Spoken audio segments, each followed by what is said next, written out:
Siapa sangka tesis ilmiah yang ditulis di pojok sunyi sebuah pesantren yang awalnya disebut sebagai hasil belajar di kandang kebo oleh sosok Ba'alawi yang kerap bikin gaduh, Rizik Syihab. Lalu tesis itu juga dicemooh sebagai suara jangkrik dan bau kentut oleh Taufik Assegaf, sang ketua Rabitoh Alawiyah. Mereka tertawa, mereka meremehkan, tapi mereka sesungguhnya lupa satu hal, bahwa yang mereka hina bukan sekedar tulisan. Itu adalah awal dari gelombang besar, sebuah tsunami keilmuan dan keberanian yang akan mengguncang akar sejarah dan menenggelamkan mitos ratusan tahun tentang keagungan nasab klan Ba'alawi. Di balik kesederhanaan seorang kiai kampung bernama Kiai Haji Imaduddin Usman Al-Bantani tersimpan sebuah karomah sejati, karomah ilmu, bukan sekedar dongeng. Kesaktian karomahnya tidak hanya menenggelamkan sosok seperti Rizik Syihab dan Taufik Assegaf, tapi juga menghapus seluruh kisah keagungan leluhur mereka. Inilah narasi tentang karomah Kiai Haji Imaduddin Usman Al-Bantani.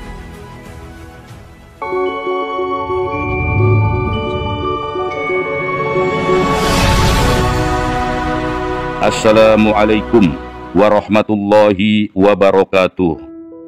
Di balik jubah kehormatan dan gelar-gelar agung yang diwariskan turun-temurun, klan Ba'alawi membangun sebuah benteng narasi dan glorifikasi.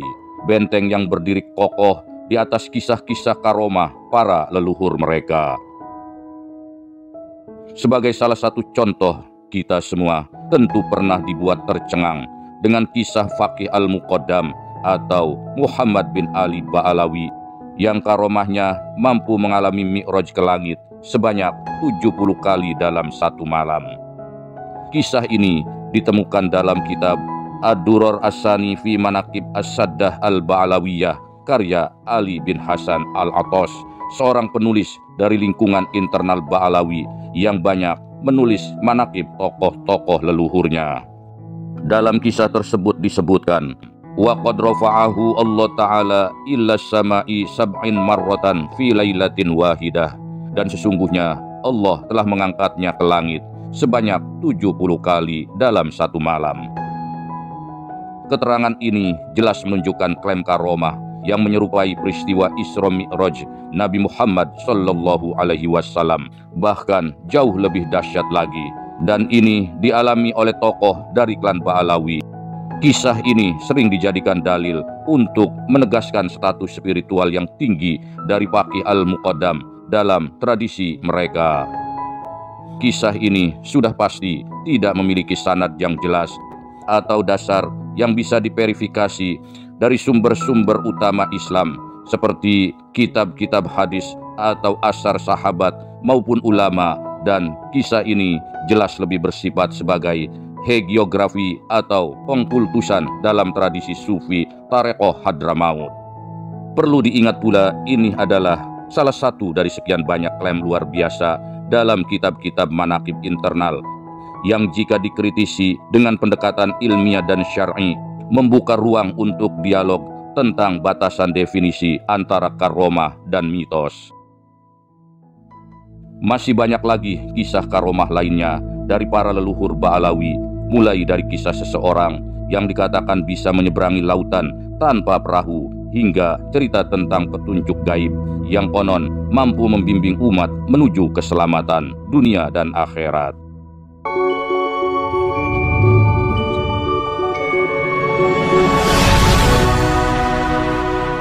Namun, semua kisah itu seketika runtuh bagaikan istana pasir tersapu gelombang dengan lahirnya satu sosok dari Nusantara, Kiai Haji Imaduddin Usman Al-Bantani, sosok ulama muda dari tanah Banten yang membawa bukan hanya ilmu tapi juga keberanian dan ketajaman logika yang tak dimiliki oleh banyak orang di zaman sekarang ini. Mari kita bicara soal karomah. Karomah sejati bukan tentang bisa terbang atau menghilang atau berbagai keajaiban lainnya, tapi adalah tentang kemampuan membuka tabir kebatilan dengan ilmu pengetahuan. Kiai Haji Imaduddin Usman Al-Bantani berhasil membongkar kepalsuan nasab yang selama lebih dari 550 tahun dianggap sebagai kebenaran mutlak. Dia membedah silsilah demi silsilah. Dia menelusuri sumber demi sumber. Setelah itu, dia uji sanad, dia teliti fakta satu demi satu. Benang-benang kebohongan itu terurai dengan jelas. Dan publik pun tersentak. Ternyata kebenaran bisa jadi sangat menyakitkan, tapi sekaligus juga membebaskan. Di tengah masyarakat yang enggan bersuara, yang takut mengusik kenyamanan para tokoh, Kiai Haji Imaduddin berdiri tegak, bukan sekedar pengkritik. Dia adalah penyembuh dari doktrin yang menyesatkan. Dia tak hanya membongkar pelaku pembuat kuburan palsu, tapi juga mencabut bisa dari lidah-lidah beracun yang mengklaim dirinya sebagai suci. Di usianya yang masih muda, lebih dari 20 kitab berbahasa Arab telah dia hasilkan, sebuah prestasi yang sulit dikejar, bahkan oleh para alumni Timur Tengah yang tinggal di kampus-kampus Islam ternama atau tersebar sebagai dai-dai pujaan umat. Ilmunya bukan hasil copy paste pemikiran ulama lain, tapi hasil renungan, telaah, dan ijtihad yang panjang.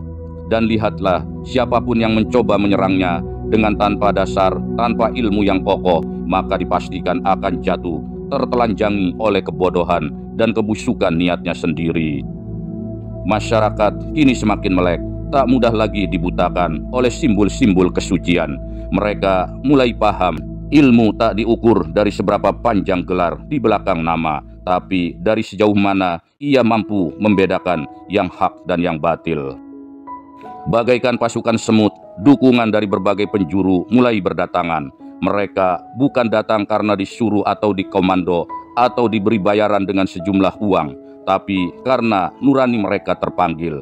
Mereka tahu bahwa inilah saatnya sejarah diluruskan, bahwa ini bukan sekedar perang nasab, tapi perang peradaban antara fakta dan fiksi. Lebih dari itu, perang antara kaum pemilik negeri dan kaum antek penjajah yang selama ini membelenggu kita semua dalam perbudakan spiritual. Kiai Haji Imaduddin Usman Al-Bantani bukan hanya seorang kiai, dia adalah suara yang menyambung langit dan bumi. Dia adalah pisau analisa yang membedah tanpa ampun, dan sekaligus pelita yang menerangi lorong-lorong gelap sejarah. Dialah sang pemilik karomah sejati, yang tak butuh sanjungan, tak butuh gelar, karomah yang nyata karena berdiri di atas ilmu dan mengajak manusia pada kebenaran, bukan pada kultus individu.